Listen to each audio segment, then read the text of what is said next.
For the first time in my life, I'm afraid to be who I am. I've had it relatively easy compared to many of my friends. I did not fully discover who I really was until I was 51 years of age, at a time when my denomination had just surprised me and said that as a called and consecrated diaconal minister in the ELCA Lutheran Church, I could continue to serve in the church leadership, and that the church would recognize my lifelong commitment to the one I loved. In October 2014, as I was once again surprised when marriage equality became a reality in North Carolina, on November 9th of that year, many of you were with us here in this place when I was allowed to lawfully marry the person I loved and had chosen to spend the rest of my life with. So I've had it pretty easy. The fact that I don't look like the stereotype helps. Unlike Cheryl, who gets called a man a lot, and who, after she had breast cancer and lost her chest, had some family members refuse to let her take care of their dying loved ones because she looked so masculine. I had it relatively easy, but I did lose a lucrative 15-year career because of who I am and never have recovered financially. I lost my best friend, and the relationship with one of my two sisters has been forever strained because of who I am. But I've never feared violence until now. Unfortunately, that hasn't been the case for many, like Cheryl, who in the early 90s was jumped by her coworkers at the long-term care facility where she had worked and was walking to her car to go home one night. They threw a blanket over her head so she couldn't see who they were, and then they beat her because of who she was. There were about 9 or 8 of them. She suffered fractured ribs, a broken jaw, a broken nose, and was bruised all over from literally being kicked while she was down. And those people that perpetrated that violence had the gall to work beside her and pretend that nothing had happened at all because of who she was. A little over a year ago, an extremist in the name of his religious beliefs killed 9 African American men and women who had welcomed him into their group as they sat in a circle in their church, God's house, a place of sanctuary and safety. He engaged them in conversation and then took out a gun and gunned them down because of who they were. In the early hours of last Sunday morning, another radical extremist in the name of his religion killed 49 homosexuals and wounded 53 others as they were in the only place where they could truly and safely be who they were without fear of discrimination, reprisals, slanderous comments, glaring stares, and/or violence. You see, you may not know this, but gay bars have been sanctuaries to the LGBTQ community. It was always the one place where people could just be who they were and feel safe.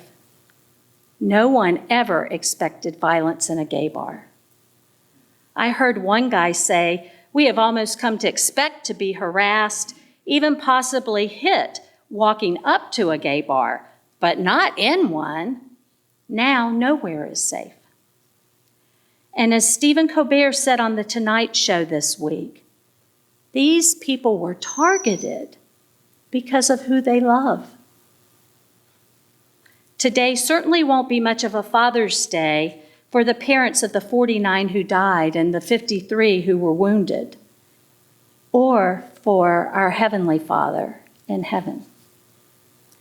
You know, 2 of the churches I've belonged to have the great distinction of having been picketed by the Reverend Fred Phelps from Westboro Baptist Church in Topeka, Kansas, Gloria Day Lutheran in St. Paul, Minnesota, and Holy Trinity Lutheran in Charlotte. And I was present at both those services when they were picketing outside. And it was all because we welcomed and affirmed everyone. Reverend Phelps and his followers held up signs that said, "Queers will burn in hell, homosexuals are an abomination, and God hates fags." In the name of religion, these fundamentalists have spewed hate. What I find ironic is that some of the same right-leaning religious groups that have been so outspoken about the sinfulness of gays were some of the first groups to come out in support of the families who were killed and those who were wounded once the cameras were on them. And yet they never once mentioned that the victims were members of the LGBTQ community. However, Reverend Phelps and his followers were not among that set. They stuck to their guns, so to speak, and were picketing 6 of the 49 funerals that were held yesterday in Orlando. Imagine how those parents, spouses, sisters, and brothers felt as they simply wanted the human decency to be able to grieve their loved ones in peace. Racism, homophobia, ageism, illegal aliens, and fear and distrust of the mentally ill all involve the dominant group fearing those who they perceive are different from them. Most of the time, it also involves the desire to retain the power or privilege that the dominant group has. It's all based on fear. We fear what we don't understand, and fear easily mutates into hate because, as it says in the good book, true love casts out all fear. Such was the case last Sunday in Orlando, as well as in our Old Testament and Gospel lessons for today. In our Old Testament reading last week, Elijah is at the top of his game. He has just destroyed all the prophets of Baal and proven that Yahweh is the one holy God when he brought down the fire from heaven that consumed the drenched sacrifice on the altar, and it even dried up all the extra water in the trench around the altar. Now, Queen Jezebel is furious and puts a hit out on Elijah.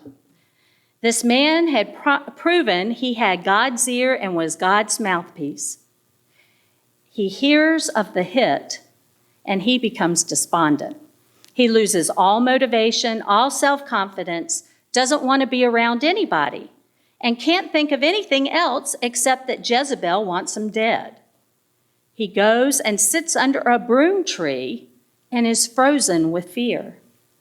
When he finally can move, he doesn't confront Jezebel, but he runs away into the desert, that symbolic place where lives change because there is no place to hide from God and oneself in the desert. Elijah is clinically depressed. He is suicidal. He wanders in the desert wilderness for 40 days and 40 nights, reminiscent of Moses and the children of Israel and of Jesus when he was tempted by the devil. But God knows Elijah's suffering. God provides an angel and water and food, but still Elijah languishes in depression. Then God gets his attention through rock-splitting wind, earthquakes, and storm. And although God could speak to Elijah in the wind, the earthquakes, and the storm, it is the loud silence that Elijah hears and knows God and is restored to his former self and able to go back among the living. This story has always reminded me of the beginning of a famous Simon and Garfunkel song. Hello, darkness, my old friend. I've come to talk to you again. Because a vision softly creeping left its seeds while I was sleeping, and the vision that was planted in my brain still remains within the sound of silence. Depression is a mental illness. It is treated with talk therapy and medication. A depressed person can't just snap out of it. There are many types of mental illnesses: depression, bipolar depression, schizophrenia, psychosis, obsessive compulsive disorder, anorexia nervosa, bulimia, substance abuse, and various personality disorders, just to name a few. There are people in this congregation or who have family members that are in this congregation that suffer with mental illness, but it's never talked about. It may be whispered about as if it were something to be ashamed of, but we don't whisper about diabetes or congestive heart failure. Those with mental illness are still stigmatized even today. And such was the case with the man called Legion that encountered Jesus. He was unclean. He lived among the death and the dead who are ritually unclean. He was possessed by many demons, which I think means he was mentally ill. His behavior certainly was erratic, and like a lot of those with mental illness, Legion's family and friends had tried everything to keep him at home, even binding him in chains, but he was so ill that he couldn't function in society, so he broke free and lived naked among the tombs. How ironic, because to his family and society in general, he had become dead. Then he encounters Jesus. He runs up to Jesus, knowing exactly who he is. "What have you to do with me, Jesus, Son of the Most High God?" Jesus asks his name, and an amazing thing happens. The demons start bargaining with Jesus and begged him not to order them back into the abyss, but to let them enter the pigs roaming on the hillside.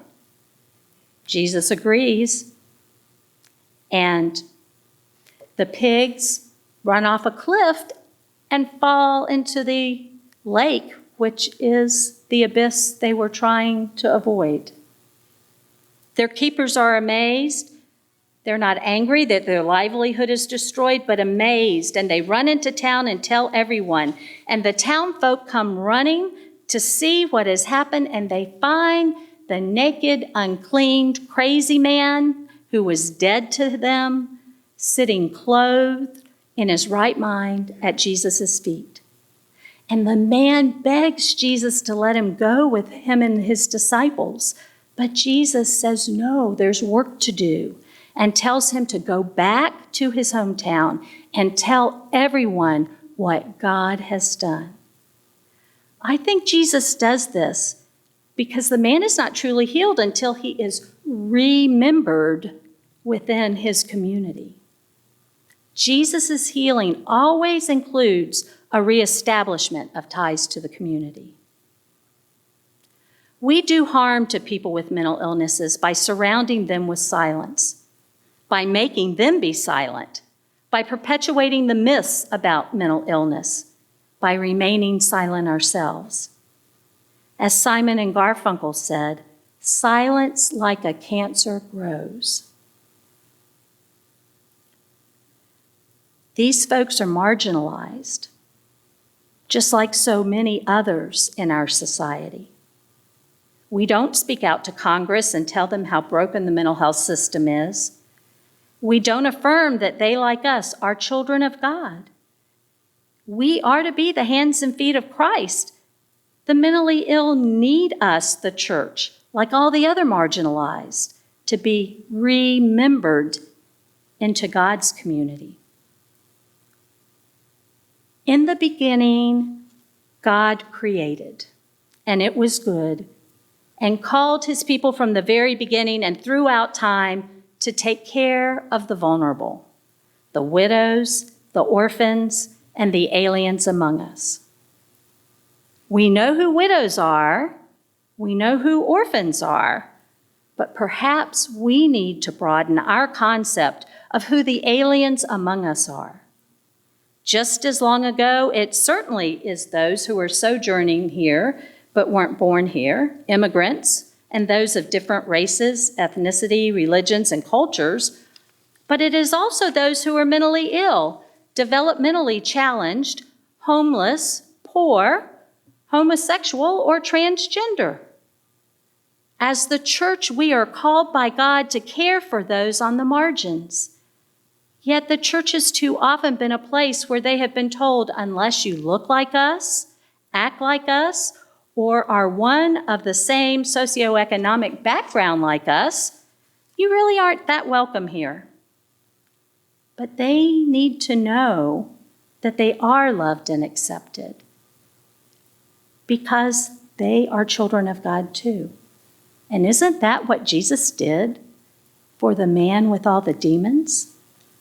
He brought healing and restored him to his community. Orlando was a horrible tragedy. What are we going to do about it? How are we going to help those who've been hurt in the name of religion? Can we really keep silent? Silence is for God, not for us. Amen.